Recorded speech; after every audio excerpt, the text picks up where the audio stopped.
Perkenalkan, saya J. Susetiago Pratomo dengan NPM 1906 324510. Pada kesempatan ini saya akan menjelaskan dan mempresentasikan perihal tugas akhir mata kuliah robotika cerdas yang telah saya lakukan, yang dimana memiliki 3 target luaran. Oke, untuk target luaran yang pertama akan kita mulai. Di sini kita sudah membuka window OpenGL-nya. Lalu di sebelah sini ada Proteus-nya dan ada Sequin-nya. Untuk menggerakkan sudut dari robot ini, kita bisa menggunakan fungsi dari keyboard. Fungsi dari keyboard apa itu? Kita memiliki beberapa fungsi. Di sini A kecil menambah 10 derajat pada join 1, beserta pula dengan A besar mengurangi 10 derajat pada join 1 juga. Lalu Z kecil menambah 10 derajat pada join 2, dan Z besar mengurangi 10 derajat pada join 2. Sekarang kita tes sambil kita lihat pergerakannya pada Proteus maupun data yang dikirimkan. Untuk A kecil sudah bertambah 10 derajat untuk join 1. Di sini bisa kita lihat juga di sudut 1 di Proteus sudah sama. Lalu kita kembalikan dengan menekan A besar, kembali ke 90 lagi. Nah, 90. Untuk join 2 kita tambahkan, tambah 10, 30, baik 40, kita kembalikan lagi ke tengah.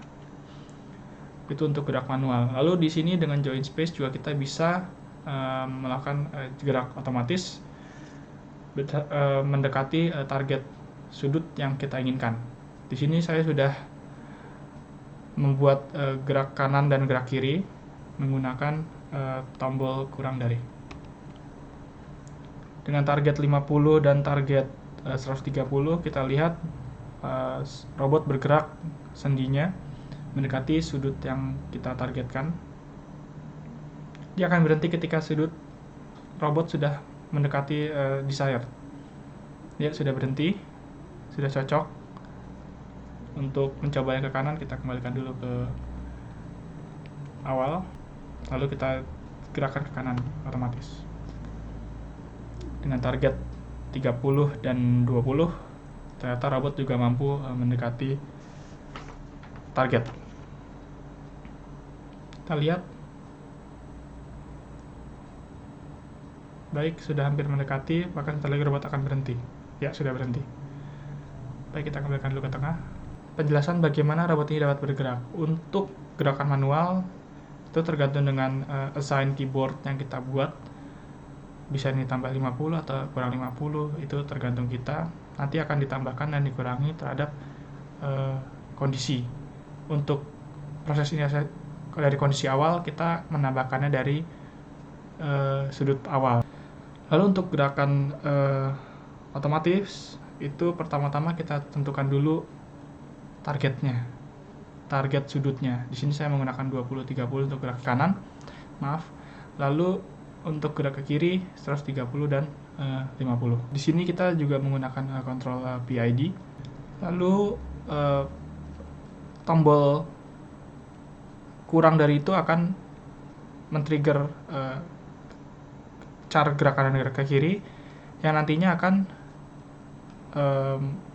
men-trigger blok fungsi join space. Dalam fungsi join space ini kita memiliki selain target sudut, kita juga punya fungsi control join 1 dan control join 2. Fungsinya control join 1 dan control join 2 adalah menentukan nilai U yang akan digunakan untuk terus mengupdate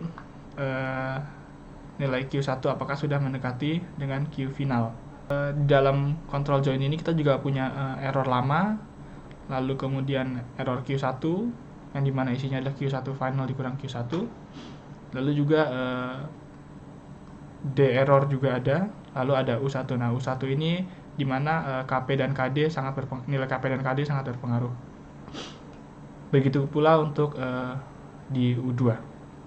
Setelah didapatkan nilai join space dari join space-nya, itu akan dikirimkan, data-data tersebut akan dikirimkan melalui komunikasi serial kepada Proteus.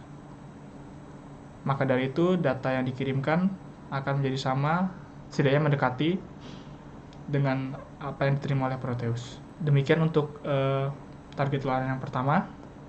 Target luaran yang kedua adalah simulasi task space. Nah, untuk simulasi task space ini, kita juga memiliki fungsi-fungsi tombol.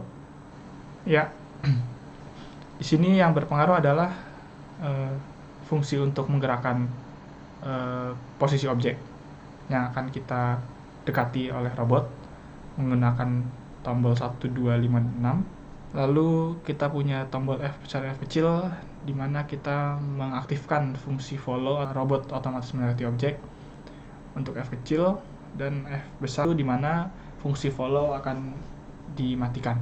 Pertama-tama kita arahkan dulu mau ditaruh di mana objek kita punya objek, lalu kita tekan F kecil. Nah, data yang dikirimkan, data hasil gerak robot ini akan dikirimkan sesuai dengan yang ada di Proteus. Kita lihat apakah mampu mendekati. Ternyata datanya hampir sama, 94 dengan 94, 58, 59 dengan 58, ya, hanya ada sedikit deviasi. Bagaimana kerjanya follow ini? Pertama-tama kita lihat dulu jelas di file PRC ini kita punya sudut awal tadi 90 dan 20 sama seperti yang tadi di join space. Lalu kemudian kita ada fungsi forward kinematic. Kita memiliki nilai X dan Y dari robot, X robot dan Y robot. Lalu setelah didapatkan nilai forward kinematiknya dari sudut-sudut awal tadi 90 dan 20, kita akan mencari nilai XD dan YD. Mencari nilai X dan YD ini akan beraktif ketika follow sama dengan 1 dan memenuhi kriteria yang lain. XD dan YD ini merupakan posisi dari objek. Jadi akan dihitung nantinya posisi di mana posisi objek robot terhadap objek. Lalu kemudian setelah dari situ kita akan masuk ke fungsi kontrol PID. Lalu di dalam kontrol PID ini kita ada X error dan Y error.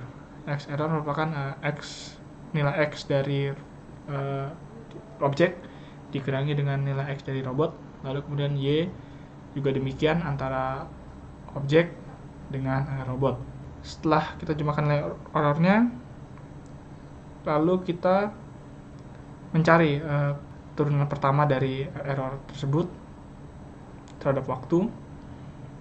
Lalu kemudian ada juga error lama dengan error sekarang. Ini DX dan Y ini merupakan kecepatan gerak robot. Lalu setelah itu ada turunan kedua lagi dari X dan Y yang merupakan percepatan gerak robot. Di dalam percepatan gerak robot ini kita menggunakan fungsi KP dan KD. KP, KI, dan KD. Setelah dari menemukan nilai dari kontrol PID-nya, kita akan masuk ke inverse Jacobian. Inverse Jacobian ini dari nilai tadi kita akan mendapatkan DDQ1, DDQ2 yang nantinya akan dan juga elemen-elemen yang dibutuhkan untuk inverse Jacobian. Setelah dari inverse Jacobian ada masuk ke fungsi hitung sudut. Fungsi hitung sudut ini berisi kecepatan sudut 1 dan kecepatan sudut 2, lalu nilai sudut 1 dan sudut 2, di mana juga terdapat saturasi untuk masing-masing sudut. Di sini nilainya Q1 dan DQ1 dan DQ2 akan terus terupdate sampai dengan robot dapat mendekati objek. Lalu data akan dikirimkan melalui komunikasi serial pada Proteus. Demikian untuk target luaran yang kedua. Kita masuk ke target luaran yang ketiga. Saya sudah membuat video sebelumnya. Untuk target luaran yang ketiga, mensimulasikan bagaimana menggerakkan robot melalui network dengan acuan berdasarkan image processing. Di sini kita punya beberapa tombol, ada M, H, B, dan F. M, H, B itu untuk memunculkan window yang berisi slider HSV untuk nilai threshold masing-masing warna. Di sini kita punya 3 warna, ada warna biru, merah, dan hijau. Hijau untuk objek, biru untuk n vektor, dan merah untuk base. Lalu kemudian kita juga punya tombol F untuk memunculkan hasil dari nilai threshold ketiga warna tersebut. Ada K untuk terhubung dengan robot dan robot, ada koma dan titik untuk menggerakkan objek warna hijau ke kanan dan ke kiri, lalu S untuk berhenti mengirim data. Di sini kita juga menggunakan test servo terlebih dahulu.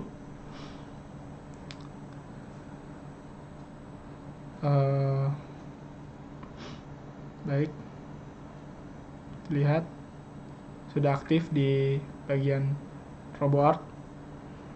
Kita tekan enter untuk menekan objek ke kanan dan robot ke kanan. Sudah berhasil. Sudah dapat dilihat juga di OpenGL-nya, visualisasi 3D-nya sudah sesuai antara kondisi real dan visualisasi. Lalu kemudian tekan enter untuk ke tengah, kemudian ke kiri, juga tekan enter, dan tekan enter sekali lagi untuk menstabilkan objek.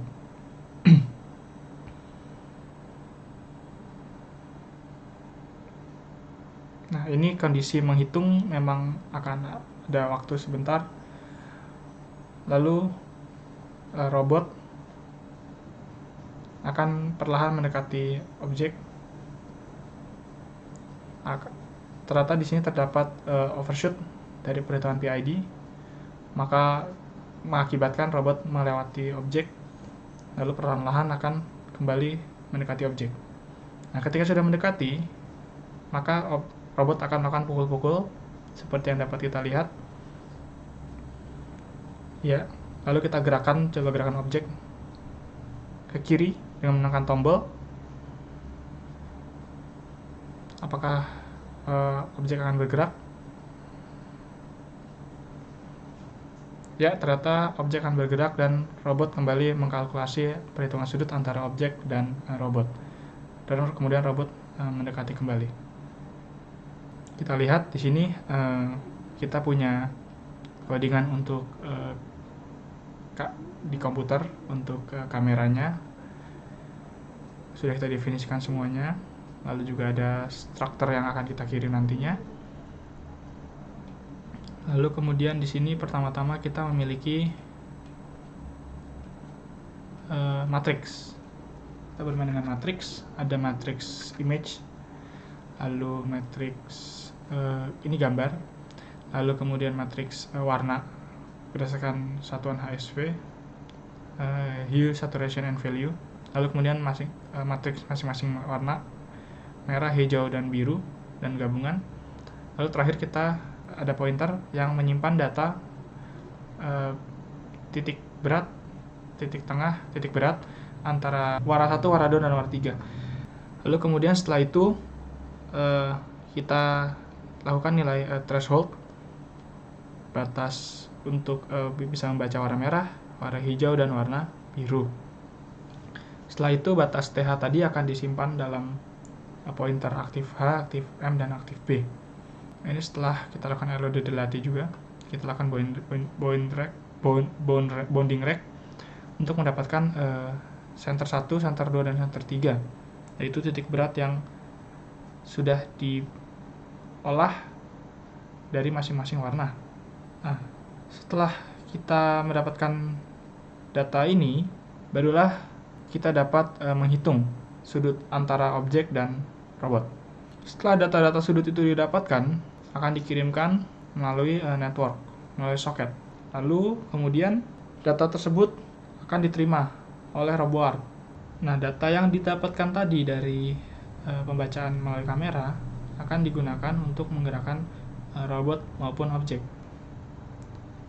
Untuk menggerakkan robot, di sini saya menggunakan fungsi join space juga, dan juga digunakan PID. Dari perhitungan kontrol robot ini akan didapatkan nilai MV, yaitu manipulated value. Nantinya akan digunakan untuk menggerakkan frame. Nantinya ketika sudah delta Q-nya antara 1/5, maka dia akan memukul-mukul. Lalu kemudian objek juga dapat kita gerakan melalui fungsi di keyboard ini untuk menggerakkan objek. Demikian presentasi saya. Terima kasih.